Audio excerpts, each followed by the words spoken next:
Imagine só, você está assistindo a um debate sério sobre a Rússia, desses que realmente valem a pena, e de repente surge uma afirmação que faz até os mais céticos pararem para pensar. Não é sobre guerra, sanções ou geopolítica, mas algo mais profundo. Porque, apesar de décadas no poder, Putin não conseguiu salvar os russos de si mesmos. Não é uma crítica vazia, mas um questionamento que exige respostas concretas.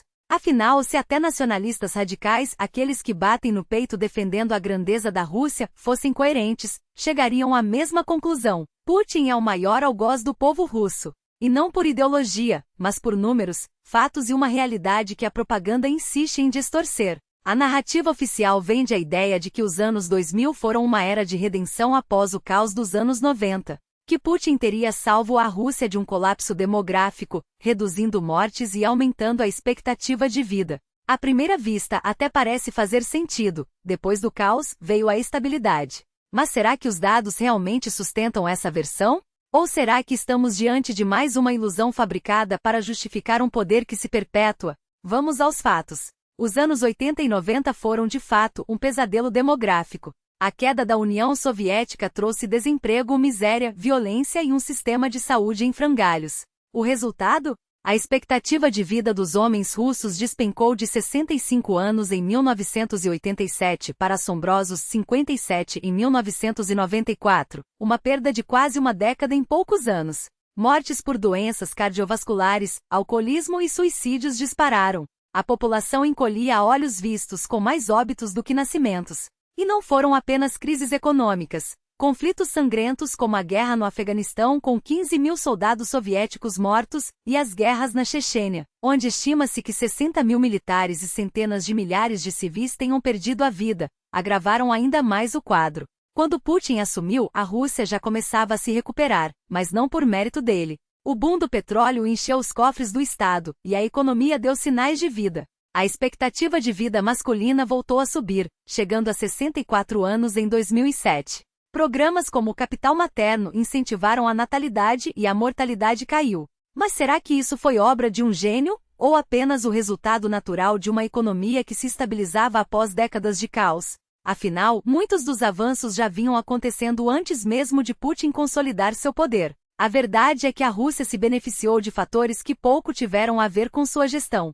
O acesso a medicamentos importados, a melhora gradual da qualidade de vida e até mesmo o efeito base à morte das gerações mais frágeis, nascidas em tempos de guerra e fome, ajudaram a maquiar os números. Não foi Putin quem criou a estabilidade, foi o petróleo, a inércia histórica e uma população que aos poucos se recuperava dos traumas do passado. E aqui está o ponto crucial. Enquanto a propaganda atribui a Putin cada centavo do crescimento, a realidade mostra que ele desperdiçou oportunidades únicas. Os bilhões de dólares do petróleo não foram investidos em saúde, educação ou infraestrutura. Foram desviados para corrupção, guerras desnecessárias e um círculo de aliados que enriqueceram às custas do povo. Enquanto isso, a expectativa de vida, embora tenha melhorado, ainda fica atrás de países com economias similares. A natalidade, apesar dos incentivos, não se sustentou. E as guerras que Putin iniciou, como a da Ucrânia, já mataram mais russos do que todos os conflitos dos anos 90 juntos. O que nos leva à pergunta inevitável: se até os mais ferrenhos defensores da grande Rússia reconhecem que o país está pior do que poderia estar, por que insistem em culpar o Ocidente, as sanções ou qualquer outro bode expiatório? A resposta é simples. Porque admitir a verdade seria reconhecer que Putin não é o salvador, mas o principal responsável pelo desperdício de vidas, recursos e oportunidades. E isso, para um regime construído sobre a ilusão de grandeza, é inaceitável. A história não perdoa quem joga com a vida das pessoas. E os números, esses não mentem. Era tão fácil governar que mesmo com líderes medíocres e gestões desastrosas, a situação ainda assim melhorava. Mas imagine se, em vez disso, um verdadeiro estadista tivesse investido no país, priorizado seu povo e construído um futuro sólido. A história seria radicalmente diferente e muito, muito melhor. Outras nações transformaram suas medalhas em progresso real. Enquanto isso, na Rússia, os problemas sistêmicos que afetam a saúde da população nunca foram resolvidos. O sistema de saúde, já cronicamente subfinanciado e ineficiente no final dos anos 2010, continuou a definhar. Altas taxas de alcoolismo, doenças cardiovasculares, HIV, tuberculose, câncer, deterioração ambiental. Tudo isso ceifou e continua ceifando dezenas de milhares de vidas a cada ano.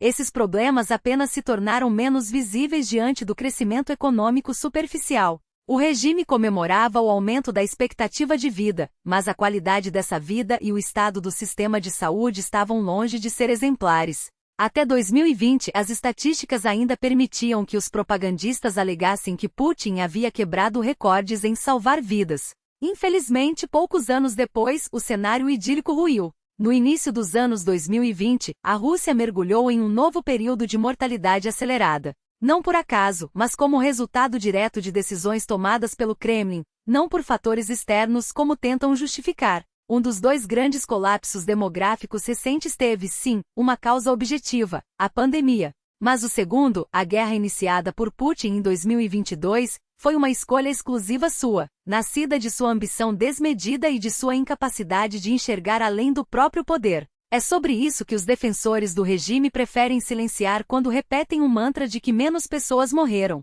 Vamos aos fatos. Dois dos maiores desastres demográficos da Rússia no século XXI têm nome e sobrenome: a pandemia e a guerra.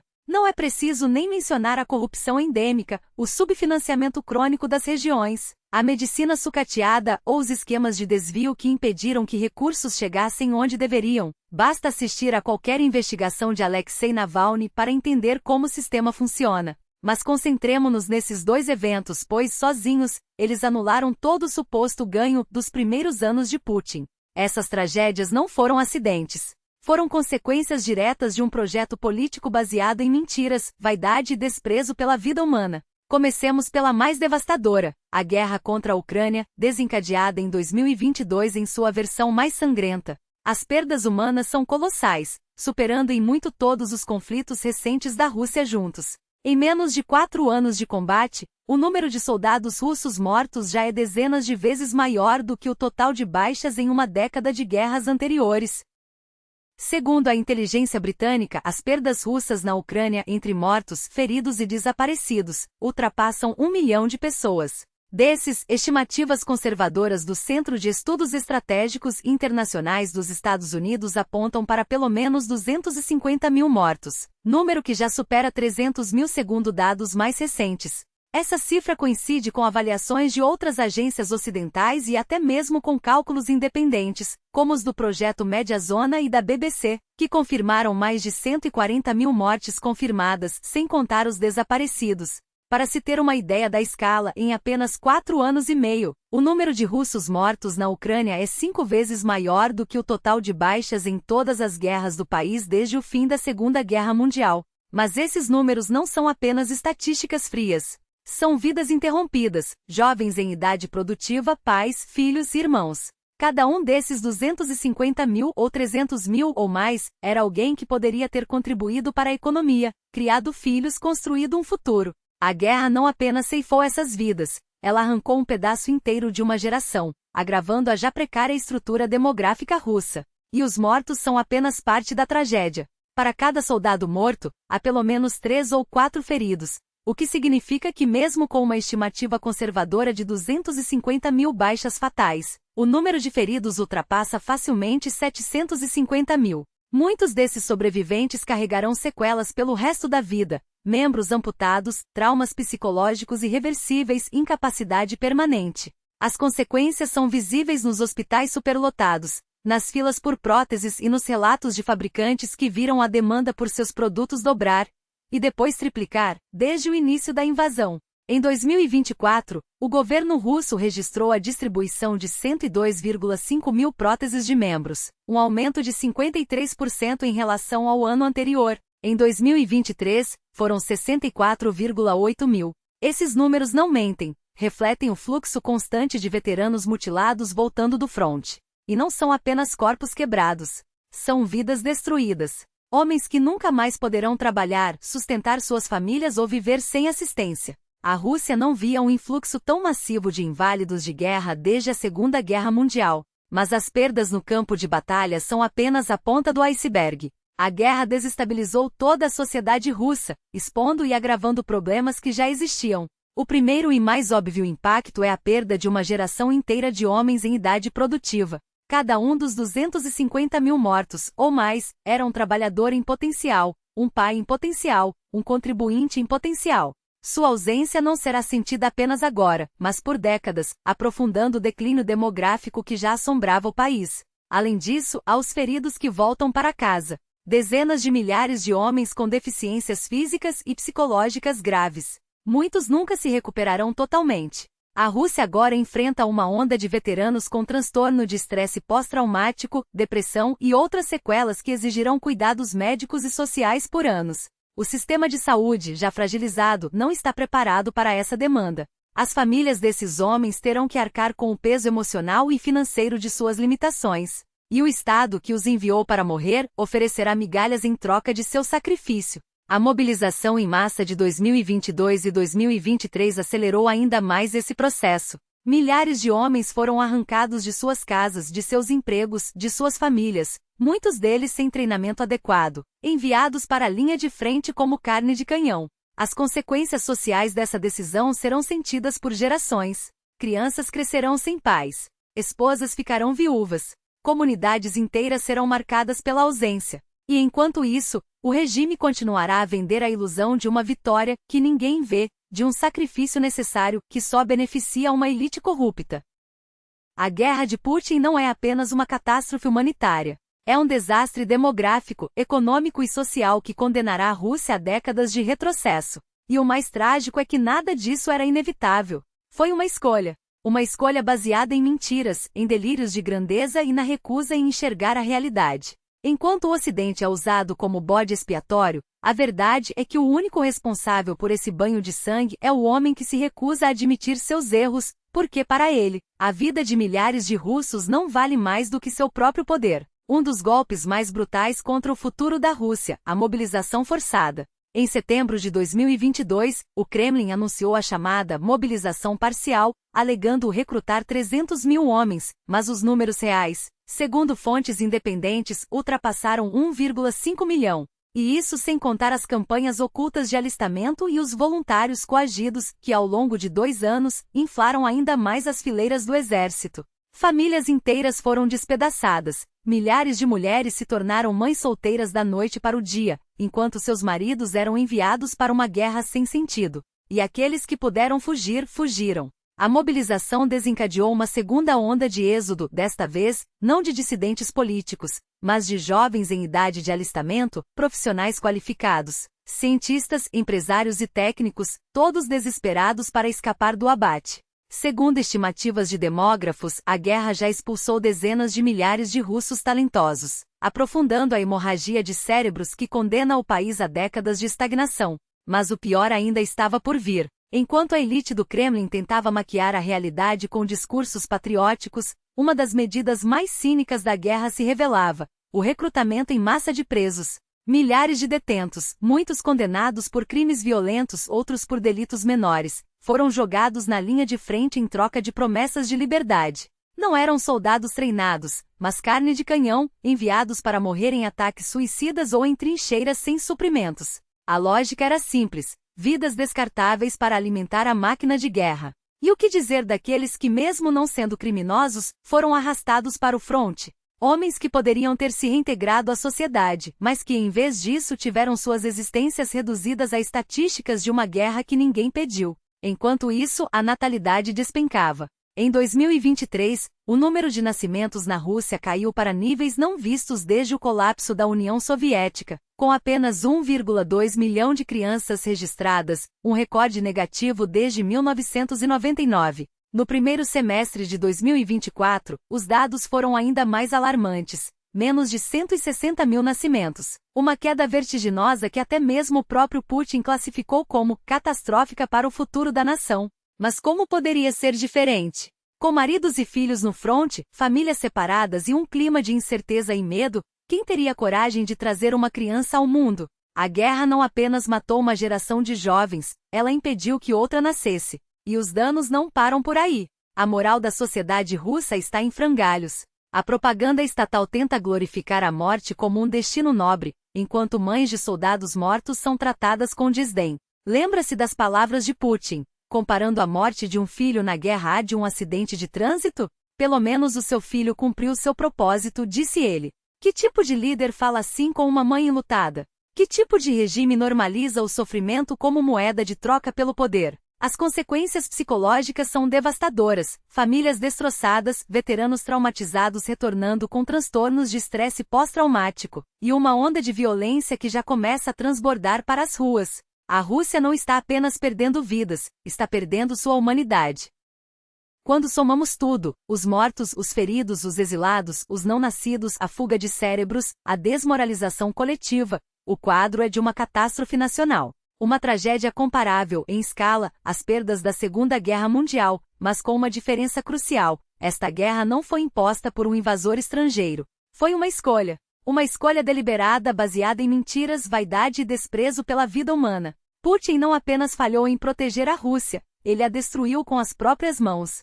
E o mais assustador é que, enquanto o país sangra, ele continua a repetir os mesmos erros, como se a realidade pudesse ser moldada pela força da propaganda. A pergunta que fica é: até quando a Rússia pagará o preço por essa loucura? Até quando seus cidadãos aceitarão ser reféns de um homem que vê seu povo como peças descartáveis em um jogo geopolítico? A história já mostrou que nenhum império sobrevive quando sacrifica sua própria população em nome de ambições pessoais. E a Rússia, infelizmente, está repetindo esse erro, mas desta vez sem desculpas. Não há inimigos externos a culpar. Não há conspirações ocidentais a responsabilizar. Há apenas um líder que, em nome de seu poder, condenou uma nação inteira ao retrocesso. E o pior é que, enquanto ele se recusa a recuar, milhões continuam a pagar o preço com suas vidas, seus sonhos e seu futuro. Não foi apenas uma tragédia global, foi um teste de competência, e a Rússia falhou de forma vergonhosa. Enquanto nações ao redor do mundo corriam para proteger suas populações, o Kremlin tratou a pandemia como mais uma peça de propaganda, um palco para exibir sua suposta superioridade. Mas os números não mentem. A Rússia se tornou um dos epicentros mundiais da mortalidade por Covid-19, não por acaso, mas por escolha.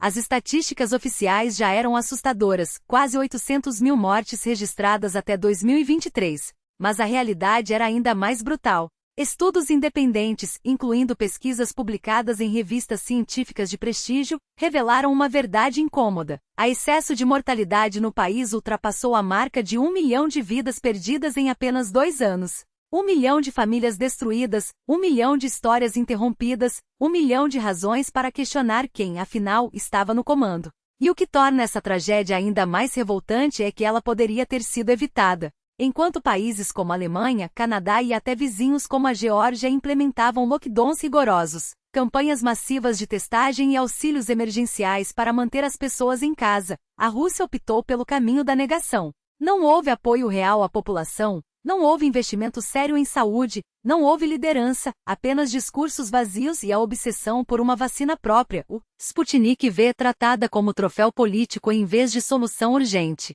Quando as vacinas ocidentais se mostraram eficazes, o Kremlin as rejeitou por orgulho, preferindo promover seu próprio produto no exterior enquanto os russos morriam sem acesso a alternativas. A cobertura vacinal ficou abaixo de 30% no auge da crise, e mesmo assim, as autoridades evitaram medidas drásticas para não prejudicar a economia ou desagradar a população. O resultado? A Rússia liderou o ranking mundial de queda na expectativa de vida em 2020. Com uma redução de 2 a 3 anos, um colapso demográfico comparável ao de uma guerra. Mas o pior ainda estava por vir. Enquanto o país enterrava seus mortos pela pandemia, uma nova onda de destruição se anunciava, a guerra na Ucrânia. E mais uma vez, o mesmo padrão se repetiu. Em vez de priorizar vidas, o regime preferiu sacrificá-las em nome de uma ilusão de grandeza. Jovens soldados enviados ao fronte sem treinamento adequado, famílias despedaçadas por uma mobilização caótica, e uma economia estrangulada por sanções que poderiam ter sido evitadas se houvesse um mínimo de bom senso. 2 desastres, 2 decisões políticas, um mesmo desprezo pela vida humana. A pandemia expôs a incompetência de um sistema que prefere mentir a agir. A guerra revelou sua crueldade. E o que resta? Um país envelhecido, despopulado, com uma geração inteira de homens perdida entre covas e trincheiras. A Rússia não está apenas em declínio, ela está sendo desmontada por dentro, e o responsável não é um vírus ou um inimigo externo, mas um único homem e sua obsessão pelo poder. A história julgará esses anos como uma era de desperdício. Mas para milhões de russos, o julgamento já chegou. na forma de lápides de filhos que não voltaram, de um futuro que foi roubado. E a pergunta que fica é: até quando o povo aceitará pagar o preço por um líder que nunca esteve disposto a pagar nada? Eis a realidade nua e crua. Os números não mentem, mas o Kremlin sim. Aquela narrativa de que menos pessoas morreram sob Putin não passa de uma farsa calculada. Um truque de propaganda para esconder o verdadeiro custo de 2 décadas de poder absoluto. Sim, houve uma breve melhora nos anos 2000, mas foi como um suspiro entre 2 ondas de afogamento. A Rússia emergiu dos escombros dos anos 90 apenas para ser jogada de volta no abismo, desta vez pelas mãos de um homem que transformou o país em seu laboratório particular de morte. Os dados são implacáveis. No início dos anos 2000, a expectativa de vida subiu, sim, mas não por mérito do regime, e sim porque era impossível piorar o que já estava no fundo do poço. A Rússia se aproximou dos padrões ocidentais? Por um breve momento, sim. Mas bastou uma pandemia, uma guerra desnecessária, e o castelo de cartas desabou. Hoje, o país amarga uma queda demográfica que não se via desde os piores anos da Segunda Guerra. E o mais cruel? Não foi um desastre natural. Foi escolha. Escolha de um líder que preferiu sacrificar vidas em nome de uma ilusão de grandeza. Comparemos os números sem rodeios. Nos anos 90, a Rússia perdeu milhões, mas era um país à deriva, sem rumo, sem Estado. Nos anos Putin, as perdas foram comparáveis ou até maiores, mas com uma diferença fundamental. Agora havia um Estado forte. Forte o suficiente para evitar a catástrofe, mas fraco demais para se importar. A pandemia ceifou mais vidas na Rússia do que em qualquer outro país europeu. A guerra na Ucrânia já enterrou mais soldados russos do que todas as campanhas soviéticas no Afeganistão. E o que o Kremlin oferece em troca? Silêncio. Mentiras. A promessa vazia de que tudo está sob controle, enquanto as covas se multiplicam. E não se enganem, essas mortes não são acidentes. São consequência direta de decisões tomadas em gabinetes climatizados, onde a vida humana vale menos que um barril de petróleo. A recusa em comprar vacinas a tempo. A ocultação dos números reais de mortos. O envio de prisioneiros para a linha de frente como carne de canhão. Cada uma dessas escolhas foi um tiro no coração da nação. Nos anos 90, a Rússia sangrava por incompetência. Hoje sangra por crueldade deliberada. Os apologistas do regime gostam de apontar para os anos 90 como um bicho-papão, como se qualquer coisa fosse melhor que aquele caos. Mas a verdade é que Putin não salvou a Rússia, ele a sequestrou. Usou os recursos dos anos de bonança para comprar tempo, não para construir um futuro. E quando o dinheiro acabou, quando as máscaras caíram, o que restou? Um país mais velho, mais pobre, mais vazio. Um país onde as mulheres têm menos filhos não por falta de vontade, mas por falta de esperança. Onde os jovens fogem não por medo do passado, mas por desespero com o presente.